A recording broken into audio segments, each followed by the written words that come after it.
chers collègues, le Conseil national de patronat de la presse et de l'audiovisuel du Bénin, créé depuis 2004 pour représenter et parler au nom de toutes les entreprises de presse sur toute l'étendue du territoire national, en tant que structure faîtière, est investi de la mission de servir d'interface avec les pouvoirs publics dans l'objectif de trouver des solutions aux problèmes qui se dressent sur nos chemins. Conscient de cela, l'équipe que j'ai l'honneur de diriger a fait l'option d'une démarche inclusive dans le but de faire adhérer tous les chefs d'entreprise de presse opérant au Bénin afin de les sensibiliser à la cause commune pour qu'ensemble, nous puissions faire valoir nos droits après avoir accompli diligemment notre devoir. C'est ce qui justifie cette décision du bureau de faire participer tous les patrons de presse dont les organes justifient d'une existence légale devant la haute autorité de l'audiovisuel et de la communication. Il s'agit des propriétaires, promoteurs, directeurs généraux ou directeurs de publication des journaux ou écrits périodiques, des promoteurs des chaînes de télévision et radiodiffusion sonore conventionnelles, des promoteurs des médias en ligne et autres. Nous pensons qu'avec cette démarche participative, nous réussirons ensemble à faire du CNPA Bénin une structure forte et prospère, dynamique et autonome afin qu'elle puisse remplir son cahier de charges en toute responsabilité. Mesdames et messieurs, notre Assemblée générale se tient dans un contexte particulier, marqué par les initiatives de réforme structurelle du secteur des médias, bien sûr, dans notre pays. C'est pourquoi la communication inaugurale que nous avons prévue pour la circonstance a pour thème les entreprises de presse face aux enjeux des réformes. Je voudrais, avant de terminer mes propos, adresser mes encouragements à chacun de vous pour le sens d'engagement et de responsabilité dont vous avez toujours montré, en dépit du climat asséchant et de l'environnement économique devenu très difficile pour les entreprises de presse. Je garde le ferme espoir que les prochains jours réservent une lueur d'espoir pour nous, afin que les réformes structurelles de notre secteur soient bénéfiques pour le renforcement de nos acquis et la valorisation de notre potentiel en tant que détenteur des titres de publication sur le territoire de la République du Bénin.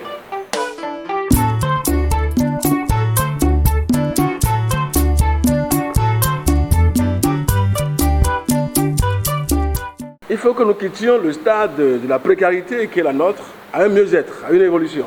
Les attentes des entreprises de presse pour ce que nous avons proposé au niveau de la PNED Bénin est versé au CNPA en ce qui concerne les entreprises et versé à l'UPMB en ce qui concerne les professionnels des médias. Ces réformes-là, dans la verticalité CNPA, c'est le mieux-être des entreprises de presse. Nous avons estimé que désormais, il faut que le fonds d'appui au développement des médias soit une réalité. Et que ce fonds soit véritablement doté des organes de gestion, à savoir un secrétariat exécutif et puis un secrétaire exécutif adjoint, et que ce fonds puisse connaître la dotation nécessaire, le financement nécessaire pour nous permettre de lancer les projets qu'on appelle les projets structurels de la corporation.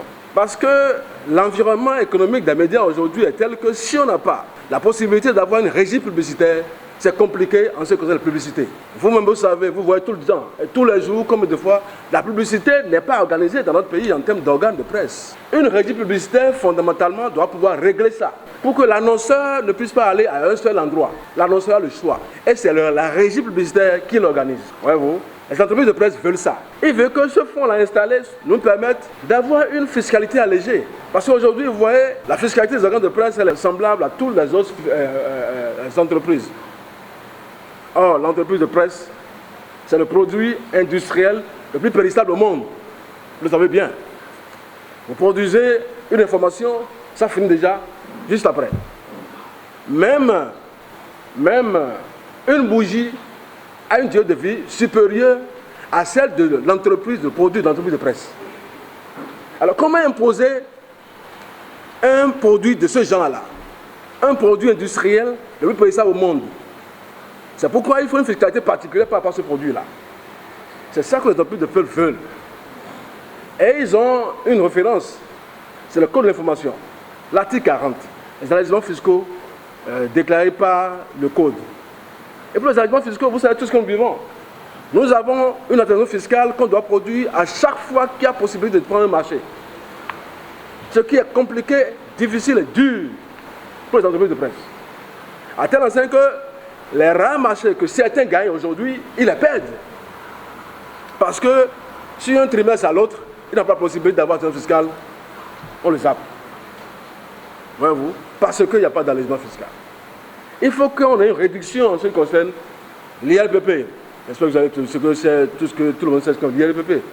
C'est l'impôt sur le revenu des personnes physiques, qui aujourd'hui est de 1,5%. Ça veut dire que quand vous faites le bilan de votre activité à la fin de l'année, l'État vous prend à brut pour point directement, sans rien du tout, 1,5% sur le chiffre d'affaires. Il faut demander qu'on réduise ça. On doit réduire peut-être aussi l'AIB, l'impôt assis sur le bénéfice, pour les entreprises de presse. Voyez-vous, il faut qu'on puisse avoir cette réduction-là. Il faut qu'on ait la possibilité d'avoir une sorte de réduction en ce qui concerne l'enregistrement des contrats au domaine. Aujourd'hui, c'est 1,5%. Mais pourquoi ne pas ramener à 0,50%, même supprimer, comme c'est le cas pour certains ministères? Elle se voit. Donc, ça fait autant de choses, autant de taxes et d'impôts qu'on peut demander à réduire. Sans oublier la TVA, qui est de 8% aujourd'hui, on peut demander des exonérations sur l'importation des produits audiovisuels et de la presse. Elle se voit. Donc, ce fonds aussi doit nous permettre d'avoir la possibilité d'avoir une centrale d'achat des intrants de presse et de l'audiovisuel. C'est-à-dire qu'une centrale où, eh bien, quand on veut payer une caméra, un micro, etc., il faut aller à coût réduit avec possibilité d'échelonnement de paiement. Vous voyez. Donc, c'est autant de choses qu'on peut vouloir, qu'on peut envisager en ce qui concerne les entreprises de presse pour que ça puisse aller. Alors, quand je parle de toutes ces tasses-là, on peut les regrouper en un guichet fiscal unique. On l'avait proposé une fois. Donc, qu'on appelle encore guichet synthétique. À telle enseigne que l'entreprise de presse, il vient au guichet, il vient aux impôts une seule fois par an. Rendez-vous l'année prochaine. Et il paye l'ensemble de ces tasses-là réduites une seule fois. Rendez-vous l'année prochaine. C'est ça qui faciliterait la possibilité de respirer un peu.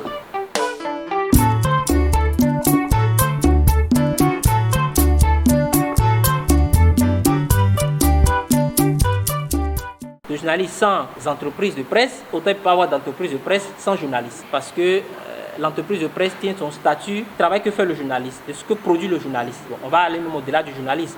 On va parler peut-être des employés de façon générale des entreprises de presse. Parce que c'est vrai que quand on fait ce débat, on a tendance à nous focaliser sur le journaliste. Mais après, c'est une chaîne, la production de l'information. Ceux qui sont dans l'audiovisuel diront qu'il y a des techniciens qui interviennent. Dans la presse écrite, il y a des graphistes, c'est ce qu'on va appeler. Il y a des photojournalistes, il y a des monteurs, ainsi de suite. Donc, il faudra regarder également les enjeux pour ces acteurs-là. Premier point, les enjeux pour l'employé de presse. Deuxième point, les enjeux pour les entreprises ou pour l'entrepreneur de presse. Et voilà, dans ce point, je vais bien évidemment élaborer sur les questions pour les médias en ligne. Donc, premier enjeu pour l'employé de presse, c'est le mieux-être. Mieux-être, révalorisation salariale. Mieux-être, plan de carrière. Donc, il y a la question, en plus de la question des salaires, il y a la question du plan de carrière.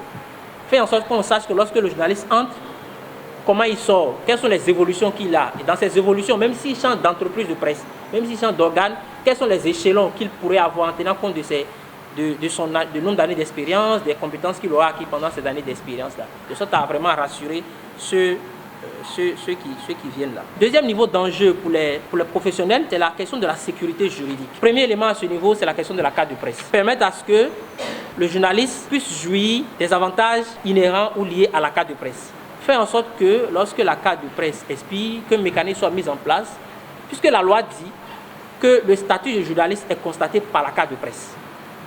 constatées par la carte de presse. Donc mettre en place un mécanisme pour que le journaliste soit, en tout cas le journaliste professionnel qui est en activité, soit en tout temps détenteur d'une carte de presse à jour, en cours de validité. Les enjeux pour les entreprises. Les enjeux pour les entreprises.